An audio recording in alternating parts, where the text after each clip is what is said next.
Tal vez el mundo en que vivimos esté gobernado por algún ente, alguna ley trascendental como la mano de Dios que gobierna el destino de los hombres. Y las decisiones que creemos tomar libremente tan solo son hechos predestinados.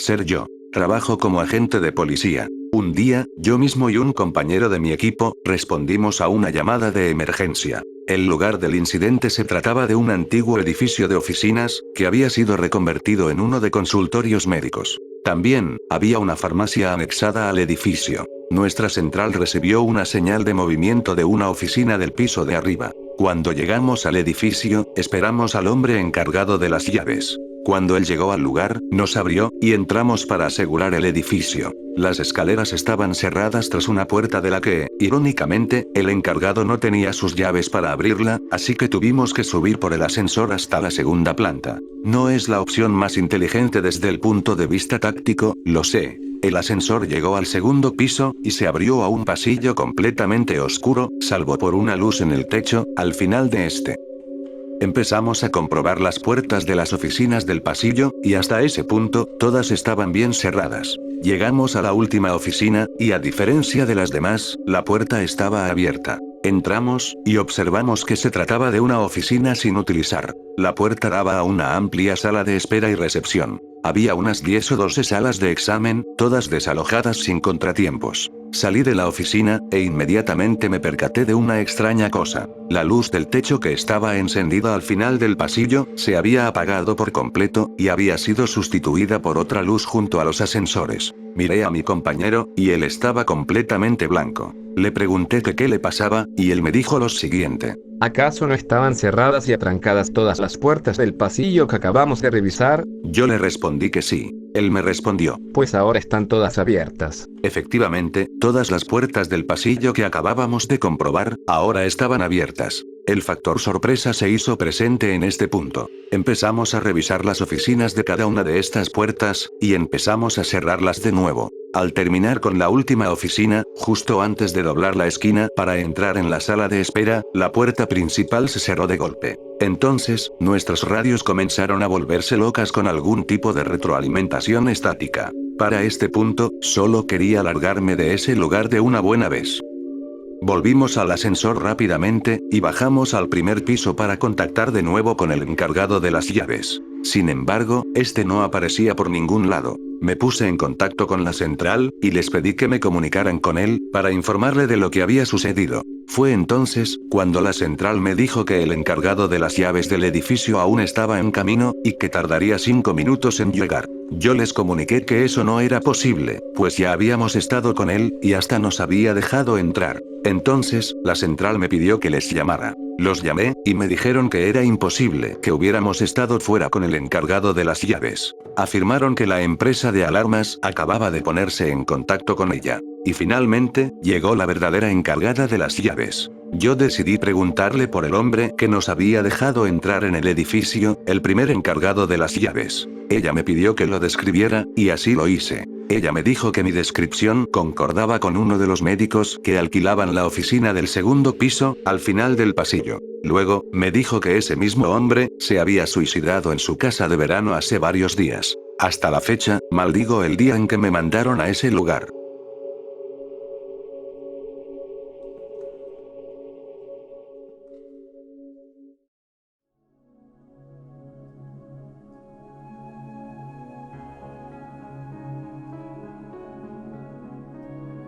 Ser mi padre. Él vivió en el sur de California durante los años 80. Me ha contado un montón de historias extrañas todo el tiempo, pero él siempre me ha insistido en que esta que les contaré es la única que hasta la fecha no puede darle una explicación. En aquel tiempo, él era tan solo un pobre estudiante universitario. Una noche, él iba camino hacia su casa, después de haber llevado su ropa a una lavandería. Según él, esa noche fue una bastante neblinosa, e inquietantemente tranquila. Entonces, él vio a un policía de pie, afuera de su patrulla. Su puerta estaba abierta, y tenía su linterna apuntando a un periódico que estaba leyendo. De repente, también vio a otro policía uniformado salir de la oscuridad detrás del primer policía. El otro policía desenfundó su arma y apuntó detrás de la cabeza del primer policía, quien no se dio cuenta e hizo lo inesperado. Mi padre, al ver la macabra escena, se quedó helado y se le cayó la ropa que llevaba al coche. Se quedó mirando, jodidamente asombrado, a unos 30 metros de distancia. Mi padre no podía creer que había visto a este policía ser jodidamente asesinado frente a él. El otro policía se metió en la patrulla del policía que mató y se fue. Mi padre estaba asustado y no sabía qué hacer. Así que fue a revisar al cadáver del policía. Él lo volteó y lo puso boca arriba. Me dijo que le faltaba la nariz y que tenía trozos de su cerebro y su cabeza por todas partes. Él recuerda que su placa tenía el nombre de Ruford, y también, el policía tenía una marca de nacimiento del tamaño de un puño en su cuello. Mi padre corrió a la lavandería, dejando huellas ensangrentadas, y le dijo a la dueña que llamara al 911. La dueña era una anciana asiática, que estaba aún más asustada que mi padre. Ella se asomó por la ventana, vio el cuerpo, y comenzó a llorar histéricamente. Ambos esperaron la llegada de la policía durante más de 10 minutos. El cuerpo yacía afuera, aparentemente como si nada hubiera pasado. Eventualmente, mi padre vio 5 coches de policía acercándose en una línea perfecta, conduciendo por la carretera. Estos no tenían ni las luces, ni las sirenas prendidas, e iban alineados como un convoy. Llegaron todos, y al instante, metieron el cuerpo en un maletero de uno de los 5 coches. Mi padre no es ningún especialista de la ley, pero él sabía muy bien que no había ningún protocolo para eso. Empezó a enloquecer aún más, pensando que acababa de presenciar una mierda de corrupción de alto nivel. La policía ni siquiera entró en la lavandería para interrogarlo. Me dijo que le pareció extraño eso, pues una vez fue interrogado por policías, solo porque una abuela lo vio junto con unos skaters. Mi padre notó que lo estaban viendo desde afuera, así que decidió salir, y les preguntó si necesitaban su versión de la historia. No será necesario, joven, lo tenemos todo bajo control. Tan rápido como vinieron, se fueron. La sangre también la limpiaron rápidamente. Le preguntó a la dueña si acababa de ver lo que hicieron. Mi padre me dijo que ella respondió con su fuerte acento vietnamita. Nunca había visto nada como esto. Después de todo, mi padre volvió a su casa. Me dijo que pasó la noche en vela, pensando en lo que había visto. También, me contó que fue en ese instante cuando se dio cuenta de la realidad. Me comentó que cuando la gente muere, no es como en las películas. Él tenía enormes sospechas de que acababa de presenciar un asesinato selectivo, o corrupción. Fue a la comisaría unos días después, pidiendo hablar con la máxima autoridad para tener un poco de tranquilidad. Al final, el capitán le dijo que podía hablar con él. Mi padre era de buena familia, y dijo que probablemente eso había calmado un poco las aguas. El capitán se sentó con él en una habitación, y le preguntó que qué necesitaba. Mi padre le contó toda la historia, diciendo que incluso podía llamar a la dueña de la lavandería, si es que lo necesitaba. El capitán le respondió, pero con mucha calma. Lo siento mucho, padre Andon, pero ese día no ocurrió nada. Mi padre le dijo, ¿qué demonios quieres decir con que no pasó nada? Escuché y observé el disparo, vi su cuerpo tirado en el piso, y mierda, su sangre está en mi ropa que tiré en la calle por accidente.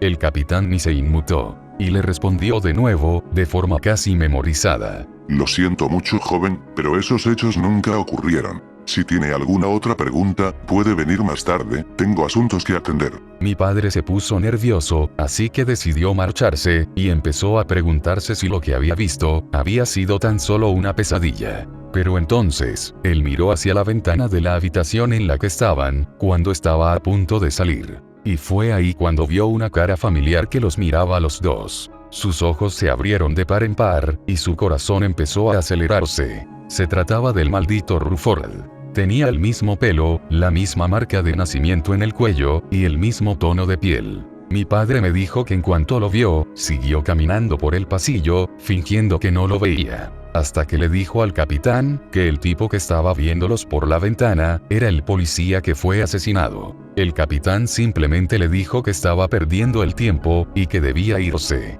Mi padre me dijo que tal vez el policía que murió debía tener un gemelo idéntico o algo así, que probablemente le había disparado. Finalmente el capitán le dijo a mi padre que si no se iba, lo arrestaría. Para este punto, mi padre ya estaba agotado, confuso y frustrado por no ser tomado en serio. Así que decidió marcharse y olvidarse de todo el asunto. Empezó a salir y se dirigió a la zona de espera, abarrotada de gente ruidosa, ya que se trataba de una gran comisaría que daba servicio a una gran zona. Al llegar a su coche, él subió a este, miró hacia el frente y vio a Rutherford. El hombre le mostró una gran sonrisa estereotípicamente aterradora. Dijo que el policía apuntó con su mano en forma de pistola hacia la cabeza de él, apretó el pulgar como si estuviera apretando el gatillo, y luego se rió. Mi padre siempre ha sido un gran hippie, pero no dudó en comprar una pequeña pistola antes de volver a casa. Él me dice que todavía piensa en ello hasta el día de hoy.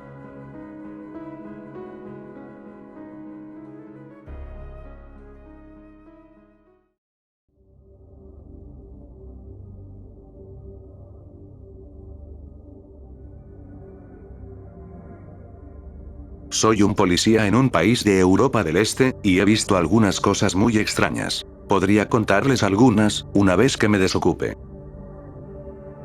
El tipo que mató a Hitler. Un día, salí para empezar mi turno de noche, que empezaba a las 8. Apenas empecé mi turno, cuando ya había alguien perturbando la paz nocturna con música muy fuerte, a las 8:15. Me pareció algo extraño que me llamaran en ese instante, ya que todavía no eran las 10 de la noche, hora en la que casi siempre comienzan los reportes por perturbación de la paz. Aún así, yo y mi compañero decidimos responder e ir al lugar de los hechos. Cuando llegamos, la calle estaba llena de platos rotos. Todos los platos que tenía un tipo en su casa, los había tirado por la ventana. En el primer piso, sonaba la música a todo volumen, gracias a la ventana que tenía abierta. Justo en ese instante, el tipo aventó otro plato. Ahora, estábamos frente a la casa, cuando los policías de tránsito llegaron al lugar. En mi país, estos tipos solo se dedican a multar por mal aparcamiento, y cosas así. Uno de ellos llevaba una cámara en la mano, y apuntó a la puerta del tipo que había tirado los platos. Le dije que no era para tanto, pero parecía estresado por la situación, así que no le insistí más. Él no me dijo nada, y simplemente siguió grabando. Yo moví la cabeza hacia mi compañero, y este se rió. Decidí golpear con fuerza la puerta, el tipo de golpe que cualquiera abriría. 10 segundos después la puerta se abrió. Detrás de ella, estaba un tipo allí, sonriendo. Tenía barba, solo traía una camisa, y tenía puestas unas pantuflas. Su mano derecha estaba herida, y sangraba mucho. Puse la mano en mi pistola, pero mantuve la calma. ¿Podemos entrar?, le pregunté amablemente. Por supuesto. Entra por aquí, que acabo de matar a Hitler. ¿Pero qué mierda? El tipo señaló algo en el suelo. Entonces, vi un pentagrama pintado con sangre, que supuse que provenía de la herida que tenía en su mano. En el centro del pentagrama, había un cuchillo apuñalado, que apestaba a sangre. El tipo tenía un chorro de unos 2 centímetros en la mano derecha. Él estaba sonriendo de forma optimista. Mi compañero y yo nos miramos al mismo tiempo. No quería convertir esto en un baño de sangre, así que lo convencí para que nos dejara entrar. Y así lo hizo. La música seguía sonando muy fuerte. El chico se comportó bastante bien en realidad, siempre estaba sonriendo y tal, pero obviamente no estaba bien de su cabecita. Apaga la música, que estás alborotando a los vecinos, le dije. El tipo fue hacia su computadora, y apagó la música. ¿Tomas algún medicamento?, le preguntó mi compañero. Sí, pero obviamente no los necesito. Sí, obviamente. Nos quedamos hablando un rato con él, para que se tranquilizara. Chicos, miren esto, les mostraré una foto de mi padre. Claro, por supuesto, no hay problema. Le dije eso para mantenerlo ocupado. Se dirigió hacia la computadora que estaba reproduciendo música, y abrió un archivo. Él nos enseñó una foto de Barack Obama. Ese es mi padre. Un tipo blanco en uno de los países más blancos del mundo, me acababa de decir que su padre es Barack Obama. Ok. Oh, claro, le dije. Conseguimos que el tipo viniera con nosotros sin usar la fuerza, y básicamente accedió a todo lo que le dijimos. Llamamos a una ambulancia para llevarlo al hospital psiquiátrico. Me senté con él en la ambulancia, justo a su lado, ni siquiera le tuve que poner las esposas. Cuidado, es un hombre esquizofrénico, puede ser peligroso. Nos dijo el paramédico. Oh vaya, no me había dado cuenta. El médico lo examinó en la sala de psiquiatría. ¿Usted estuvo aquí antes? ¿Ha estado tomando su medicación? Le preguntó el doctor. No, para nada, no las necesito. Obviamente. Entonces, el tipo se giró a su izquierda, y susurró algo. ¿Con quién estás hablando? Con mi futura novia. El doctor me miró, y yo me encogí de hombros. Lo internaron allí, y esa fue la última vez que vi a ese tipo. Por cierto, este de aquí también soy yo. El hombre insecto. Era el año 2018, y tenía 29 años. Esto ocurrió en el mes de febrero. Yo me encontraba en la capital de un país del bloque oriental europeo. Estaba en el borde de aquella ciudad, no a las afueras. Esa parte es conocida por ser un gran gueto de gitanos desde 2001, cuando las inundaciones destruyeron su hábitat natural, en el centro de la ciudad. Yo patrullaba las calles en coche con mi compañero. Eran las 2 a.m., y las calles estaban vacías. Era un poco aburrido realmente, pues no había acción, y recuerdo que me estaba quedando dormido, a punto de acabar, para volver a descansar. Pero de repente, recibí una llamada directa en la radio del inspector, por la estación de la noche. Sí, estamos escuchando, le respondí. Vuelvan a la estación, que hay un tipo raro por aquí. El inspector normalmente se quedaba solo en la estación por la noche, así que a veces la gente venía a las 2 de la madrugada a denunciar que les habían robado el coche, que los habían asaltado, etc. Normalmente las personas que llegaban tenían problemas, ya sea con su cabeza, con el alcohol, con las drogas, etc. Encendí las luces de la patrulla, y regresé a la estación para ayudar al inspector. Cuando llegué, abrí las puertas principales, y todo estaba oscuro. La única luz que recuerdo en la sala de espera, donde la gente espera su turno, era la de la máquina expendedora. Había un hombre sentado allí, en la oscuridad. Era un tipo blanco y delgado, con ropa vieja, calvo, con la mirada un poco ida, y se rascaba la nuca constantemente. Las campanas de alarma empezaron a sonar en mi cabeza. El tipo me miraba sin decir nada, y yo tampoco le dije nada. Agité la cabeza, y fui a la habitación interior del inspector. ¿Qué le pasa a ese tipo?, le pregunté. No tengo idea. El inspector solo se encogió de hombros. ¿Qué es lo que quiere? No lo sé, pregúntaselo tú, yo acabo de dejarle entrar, pero es sospechoso, así que te lo dejo a ti. Los inspectores suelen ser policías de cuello blanco, que se encargan de los informes de la estación, y transmiten información a las patrullas exteriores, etc. También trabajan turnos de 24 horas, por lo que este hombre no tenía el temperamento para lidiar con un loco. Fui a ver al tipo junto con mi compañero. ¿Cuál es el problema?, le pregunté. Él se rascó detrás de la nuca, y se levantó. Era alguien muy bajito, así que no había peligro si tenía que pelear contra él, pero aún así me dio muy malas vibraciones. En mi apartamento tengo una plaga de insectos. ¿Y? Llama a un exterminador para que se deshaga de ellos. ¿De verdad vas a una estación de policía a las 2 de la mañana para informar de esto? Bueno, necesito que le echen un vistazo. Me pareció una pérdida de tiempo, y mi compañero me negó con la cabeza, pero acabé teniendo la extraña sensación de que tenía que comprobarlo con él. Estaba claro que este tipo no estaba bien de la cabeza, y que algo podría estar pasando en su piso. De acuerdo, echaremos un vistazo, le contesté. Fuimos con él a nuestro coche, y lo sentamos en el asiento trasero con mi compañero a su lado. Fuimos a la dirección del apartamento, y al llegar, el tipo abrió la puerta, y esperamos. Encendí mi linterna, y ahora sí, entramos. El apartamento tenía un estilo antiguo, como de los años 50, pues este era un país comunista en aquella época. El aire olía a rancio, pero no había nada extraño aún. Él encendió las luces del pasillo, y se fue a la izquierda, por lo que parecía que era un dormitorio. Alumbré con la linterna lo que parecía una cama, la cual se movía constantemente, debido a una marea negra de lo que parecían millones de insectos sobre ella. Al ver esa asquerosidad, salí 3 pasos de la habitación aterrorizado, pero tenía que comprobarlo de todos modos, pues podría ser un cadáver, o algo así. Así que encendí las luces de la habitación. Los insectos parecían chinches, y se dispersaron dentro de la cama al encender las luces. No había olor a cadáver, y la habitación estaba descuidada, no sucia, pero sí descuidada, todo lleno de polvo, y el cesto de la basura desbordado con otros insectos saliendo de él. El tipo se puso detrás de mí, y se rascó la nuca. ¿Lo ves? Claro que lo veo. Comprobé la habitación en busca de algo peor, pero no encontré nada, solo insectos por todas partes. Comprobé otras habitaciones que estaban sorprendentemente bien, sin embargo, no estaban en uso. De todas formas, esto no es trabajo para la policía. Deberías llamar a un fumigador, o algo así. Le dije mientras nos preparábamos para salir. O usa el otro dormitorio. No puedo usar ese, mi madre murió allí hace unas semanas. ¿Entonces te duermes en el que está infestado de insectos? El tipo simplemente se rascó la nuca, y no me respondió. Lo siento, pero la policía no puede ayudarle, que tenga un buen día. Nos fuimos e informamos al inspector, y luego reanudamos nuestra vigilancia por las calles. Después de un rato, como a las 4 de la mañana, pasamos por fuera de la estación de policía. El hombre insecto estaba de pie fuera de la estación, sin nadie alrededor. Él observó nuestro coche pasar lentamente. Al llegar y estacionar el coche, decidimos revisarlo, y encontramos unas cuantas chinches en el lugar donde este tipo se sentó, así que fuimos con un profesional para que limpiara el coche. Él era como un villano de cómics, o como el antagonista de la película Hombres de Negro. Sé que esta historia no fue nada paranormal, pero cosas extrañas pasan así cuando eres policía. También soy yo el de esta historia.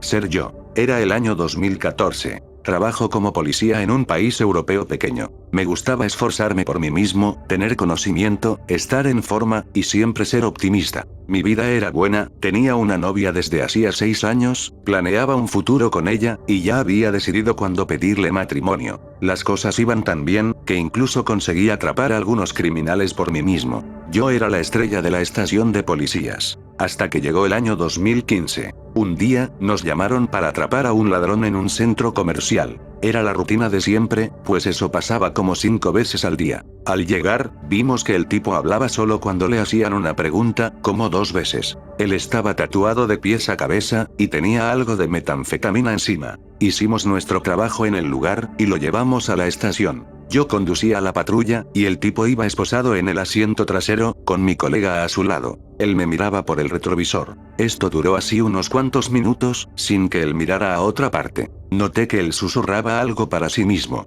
¿Qué pasó, cabrón?, le pregunté. Pero él seguía sin responderme. Así que me enfadé, y estuve a punto de gritarle, hasta que me contestó. Tranquilo, solo te estoy echando una maldición. Ja, sí, lo que tú digas. Terminé con mi trabajo, y lo llevé a la cárcel. Esta vez, el tipo estaba callado, pero no paraba de sonreírme. Al día después, me olvidé de todo eso, como cualquier otra cosa. Durante una semana no pasó nada. Pero entonces, las cosas empezaron a ir de mal en peor en el trabajo. Perdí algunas peleas en la calle con ladrones, los ciudadanos ahora se quejaban de mí, y jodí algunas cosas realmente mal. No podía estar brillando todo el tiempo, supongo. Hasta que una noche, tuve un sueño. Pero no como cualquiera, sino, una parálisis del sueño. Fue la primera y única vez en mi vida que tuve una, pues jamás he vuelto a tener otra después de eso. En ella, no podía moverme, mientras una sombra se acercaba hacia mí, para luego saltar, y meterse dentro de mi cuerpo. Después, me desperté sudando frío. Al día siguiente, yo conducía solo en la patrulla después de alguna mierda, tenía encendidas las sirenas, e iba demasiado rápido también. Reconozco que la cagué conduciendo como a 100 km/h en un cruce con mucho tráfico. Entonces, los coches que venían a mi izquierda, me embistieron. La bolsa de aire se estrelló contra mi mano izquierda, que era con la que sujetaba el volante. Solo eso me salvó de romperme la columna, ya que no usaba el cinturón de seguridad. No perdí la conciencia, y estaba totalmente bien, sin lesiones. Comuniqué mi accidente por la radio de la patrulla, con voz temblorosa. No paraba de salir humo del interior del coche. Salí de la patrulla destrozada. La gente corría alrededor de los otros 2 coches contra los que choqué. Todos parecían estar bien, excepto un niño. Este parecía tener unos 8 años. El niño estaba sangrando por la boca. Más tarde, me enteré de que se había mordido parte de la lengua. Lo llevé a la ambulancia que acababa de llegar, los padres me gritaron y lloraron. Después, me vi obligado a subir a una segunda ambulancia, por otra patrulla que acababa de llegar. El niño parecía estar bien. No me despidieron del servicio por esto, pero sí me investigaron, mientras trabajaba como siempre. Pasó el tiempo, y las cosas en mi vida personal también se fueron a la mierda. Mi novia, con la que había planeado todo mi futuro, rompió conmigo. A mi madre la internaron en un manicomio por esquizofrenia. Mi padre cortó casi todo el contacto conmigo. Mi perro se enfermó y casi muere, pero se recuperó de alguna manera. Invertí una increíble cantidad de dinero en mi perro enfermo. Esto último, y un piso nuevo que había conseguido para mi exnovia, me endeudaron. Seguí siendo investigado por el choque. Empecé a odiar mi trabajo con el paso del tiempo. Así que caí en el alcoholismo. Siempre estaba borracho al amanecer, y casi muerto al anochecer. La gente ahora hablaba a mis espaldas. Entonces, llegó el año 2018. La investigación finalmente terminó, conmigo teniendo que pagar una multa. Las cosas se siguieron yendo a la mierda. Ahora soy considerado uno de los peores policías del departamento. Pero de alguna manera, todavía seguía conservando mi empleo como policía. Entonces llegamos hasta el día de hoy, cuando me acordé de la supuesta maldición que me hizo el puto adicto a la metanfetamina.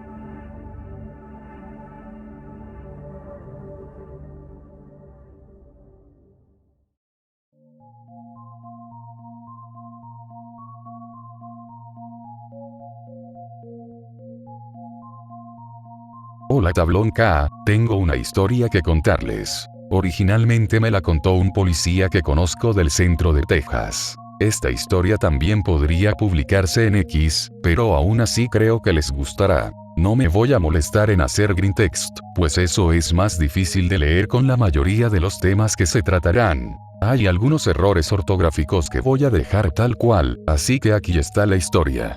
Francamente, no espero que me crean, pero voy a contarlo de todos modos, simplemente porque me ha estado rondando por la cabeza últimamente. El fin de semana pasado me encontré con mi amigo Flash, quien estaba de vuelta en la ciudad, y me habló de ello. El conocimiento del entorno físico es esencial para un oficial de policía en patrulla. Es una de las razones por las que la antigüedad cuenta mucho en este tipo de trabajo. Cuanto más tiempo trabajas en una jurisdicción determinada, mejor la conoces. Y los lugareños que se convierten en agentes de policía, aprenden rápidamente que crecer en una zona, no significa que la conozcas en realidad.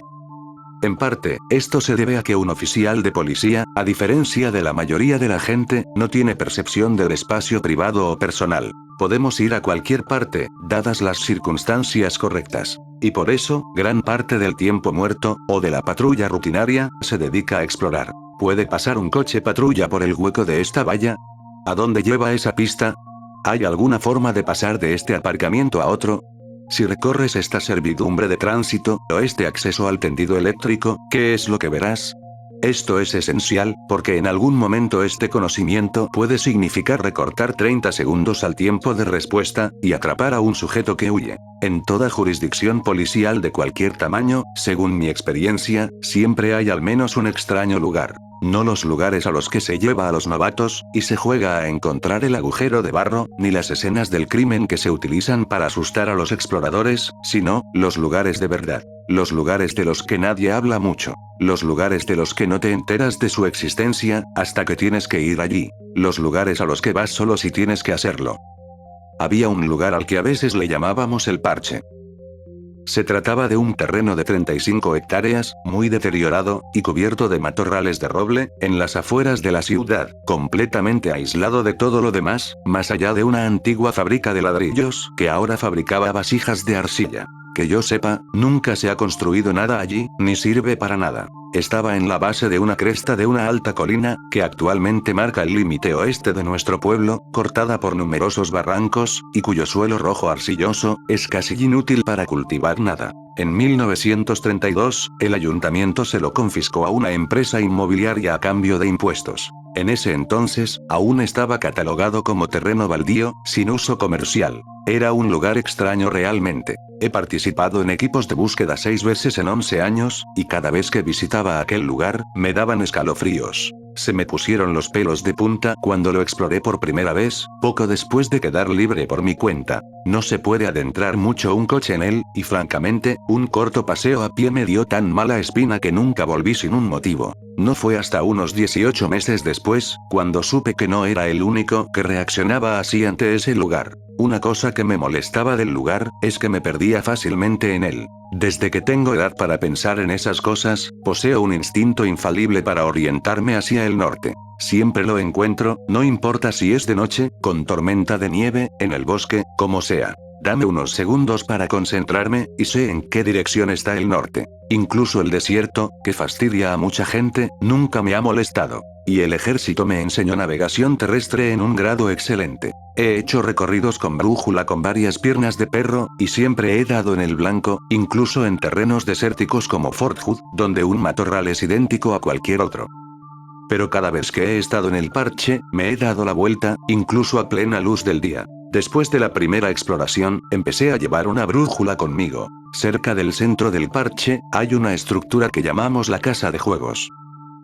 Es un edificio hecho con láminas de hojalata vieja galvanizadas, clavadas en gruesos postes de 4x4, con suelo de tierra. Lo llamamos la casa de juegos, porque no hay absolutamente ninguna razón para su posicionamiento o diseño. En primer lugar, porque no se puede meter un vehículo más grande que una cuatrimoto, o una moto de cross, debido a los barrancos que hay por el lugar. Tal vez se podría llegar con una camioneta 4x4 si el terreno estuviera seco, y realmente no te importara la pintura de tu vehículo. En segundo lugar, porque el lugar es grande, mide alrededor de 900 metros cuadrados, pero no tiene ningún propósito. No hay corrales de animales cerca, nada. Solo un marco de madera con estaño clavado en él, sin alquitrán en las costuras del techo, sin puertas, pero varias aberturas del tamaño de una puerta, sin ventanas en lo absoluto. El interior está dividido en al menos una docena de habitaciones, ya sea por láminas de hojalata, o por tabiques hechos con viejas cajas de embalaje del ferrocarril. Algunas de las habitaciones están completamente aisladas de las paredes exteriores.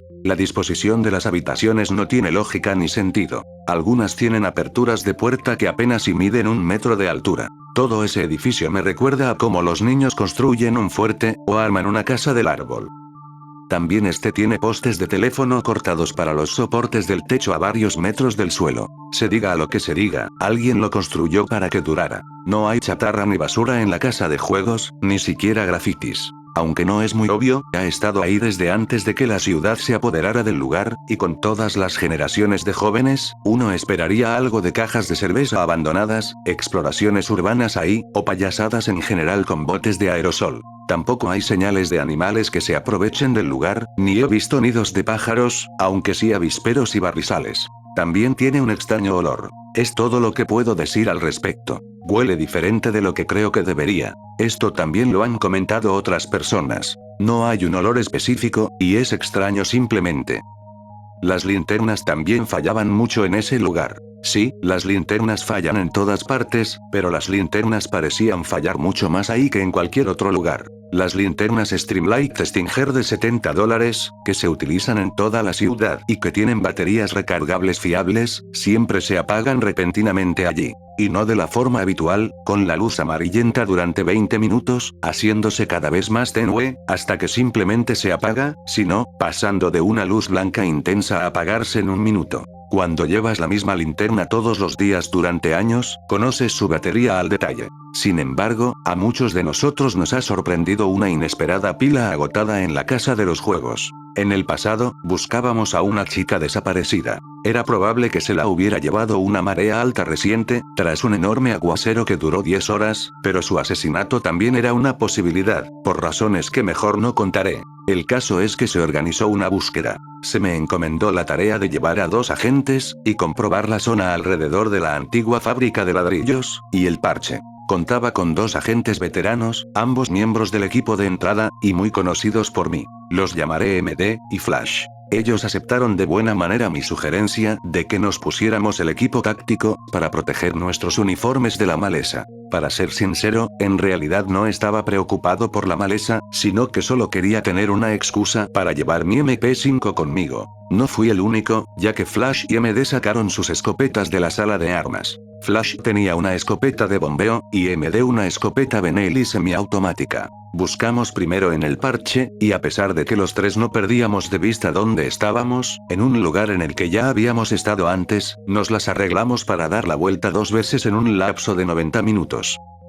Tardamos mucho más de lo debido en registrar la zona, porque francamente, no nos estábamos separando, en absoluto. En cualquier otro lugar, habríamos estado a 6 o 7 metros de distancia de cada uno, caminando en línea. Aquí, nos mantuvimos juntos. Habíamos estado en otros equipos de búsqueda que se habían mezclado y separado irremediablemente en el parche, anteriormente. Era la última hora de la tarde, cuando fuimos a la casa de los juegos. El cielo estaba completamente nublado, del color del plomo. El suelo estaba embarrado, todo estaba mojado y soplaba una brisa fría del norte. Decir que hacía un día horrible era quedarse corto. Rodeamos la casa de los juegos en busca de huellas, y no encontramos nada. Sin embargo, el drenaje era tan grande, que era posible que hubieran sido arrastradas por la corriente, así que era necesario buscarlas. En el interior no había huecos en el techo, y muy pocos en las paredes. La luz gris del día apenas se dejaba ver por los huecos que había, aunque la luz mortecina que entraba por los agujeros de los clavos hacía pensar, desagradablemente, en ojos de animales por la noche.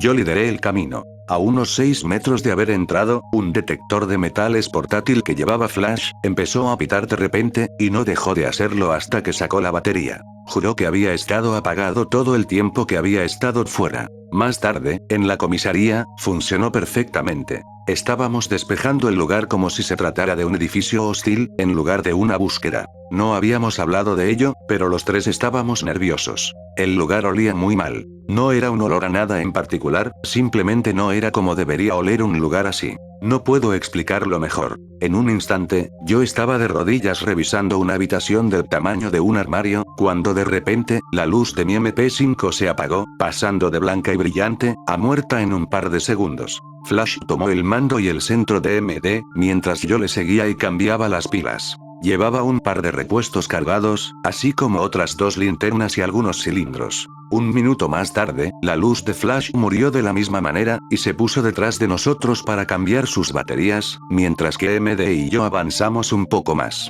Nos detuvimos en ese punto, y oímos algo. Flash murmuró, ¿qué ha sido eso? Y todos escuchamos atentamente.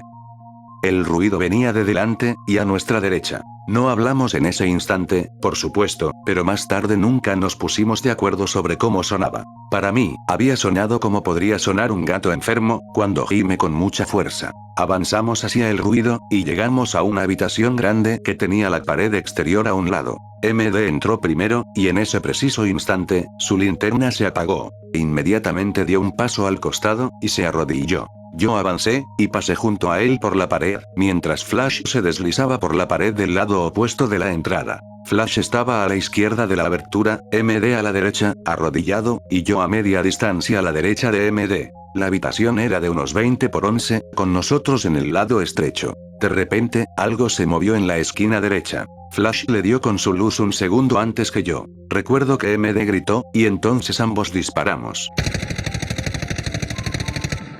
Hasta el día de hoy, juro que vi un gran perro oscuro, quiero decir grande, de más de 65 kilogramos, del tamaño de un perro mastín, siendo alumbrado por Flash, moviéndose rápidamente. Disparé una ráfaga de 3 disparos, y seguí disparando, mientras MD y Flash disparaban. Ambos vaciaron sus cargadores, y gritaron que se retiraban, así que disparé para cubrirlos mientras retrocedíamos. Después de la primera ráfaga, no pude ver mucho por el resplandor de la boca del cañón, así que me limité a destrozar la esquina con ráfagas de 3 disparos. Disparé el cargador completo de 30 balas. En retrospectiva, no puedo explicar por qué disparé 30 balas a un supuesto perro gigante. No había ninguna razón válida para dispararle simplemente, ni para que Flash y MD dispararan como lo habíamos hecho. Nervios, es la única explicación que puedo ofrecer. Todo lo que puedo decir, es que aquel encuentro fue sencillamente el incidente más estresante que he vivido, sin excepción.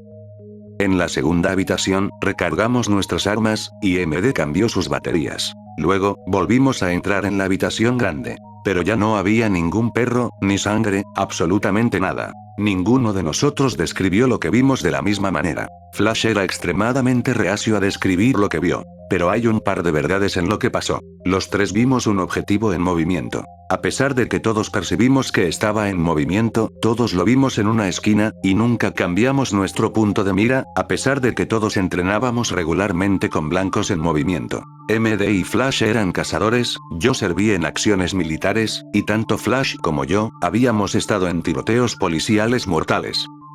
Teníamos 12 cartuchos Magnum de calibre 12, y 30 cartuchos de 9 milímetros gastados. Se dispararon 30 balas y 108 perdigones, a una zona concreta, en este caso una zona formada por un suelo de tierra y paredes de hojalata. Los tres fuimos clasificados como tiradores expertos. Por mucho que miramos, ni nosotros ni los dos investigadores que vinieron después, pudimos encontrar ningún impacto en el suelo, y solo 23 penetraciones de proyectiles en las paredes de hojalata. De los 138 proyectiles disparados, 105 seguían sin aparecer. Los 23 agujeros que encontramos, estaban concentrados en la esquina del blanco. 9 a la izquierda, 14 a la derecha de la esquina, con los dos grupos separados en el más cercano. Como si algo sólido entre las dos paredes hubiera absorbido las balas perdidas. El departamento calificó el incidente de disparo accidental.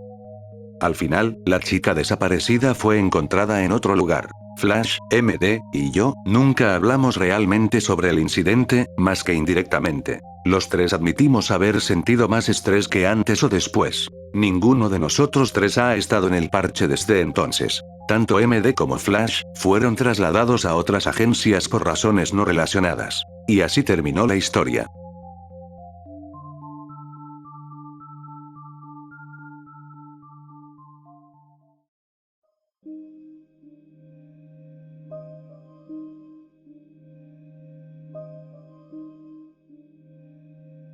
Hola a todos, aquí OP de nuevo. Les contaré otra historia del policía que conozco. Esta es un poco menos espeluznante que la anterior, pero igual está buena.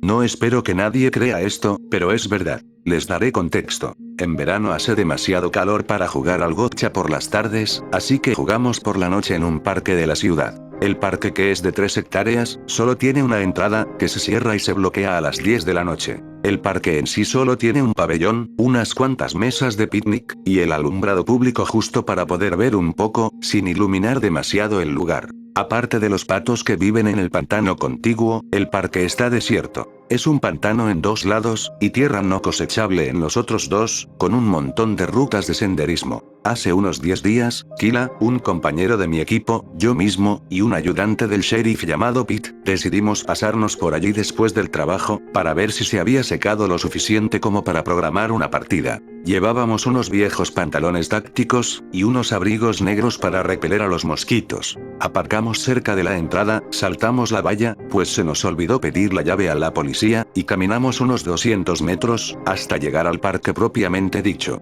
Había farolas esparcidas por el parque, pero aún así estaba bastante oscuro. Descubrimos que el lugar estaba bastante fangoso, y que el ayuntamiento había aparcado varios equipos pesados en el parque. Los impactos de bolas de pintura en los árboles no habían provocado problemas, pero las excavadoras eran harina de otro costal. Decidimos caminar hasta la parte trasera del parque, para ver si podíamos jugar en la otra mitad. Por la noche, incluso con un equipo grande, no se necesita tanto espacio.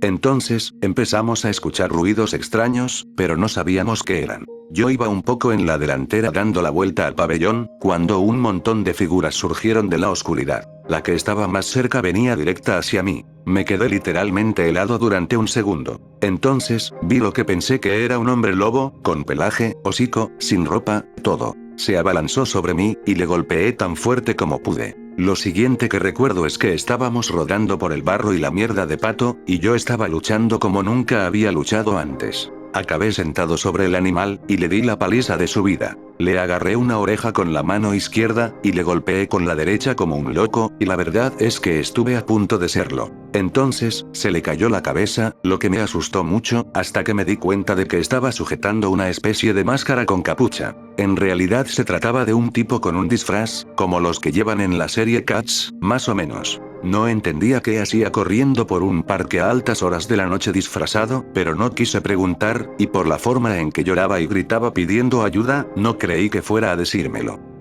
Kila y Pete habían reaccionado igual que yo. Pete, que es del tamaño de un refrigerador, había golpeado a 2 más, y Kila estaba golpeando con una pistola a uno de los grandes. Los aparté, y les enseñé sus máscaras. La verdad es que la luz era tan escasa, que lo único que se veía era el contorno y su forma en general. Decidimos largarnos de allí tan pronto como pudimos. Pete y Kila estaban tan extrañados como yo. Volvimos a nuestros coches, y pensamos en llamar a la policía, pero no pudimos explicarles por qué estábamos en el parque. En lugar de eso, usamos un teléfono móvil, y le dijimos a la central que íbamos al parque a pescar. Agarramos unas linternas, y volvimos a entrar para ver qué clase de locura habíamos interrumpido. Cuando volvimos, no había nadie. Supusimos que habían aparcado en un taller de servicio al final de la carretera, y habían atravesado los senderos para llegar al parque sin ser vistos. Pete pensó que estos tipos eran una especie de adoradores del diablo, pero yo me quedé con la máscara, que tenía un aspecto bastante ridículo, nada que pudiera asociarse con ese tipo de cosas.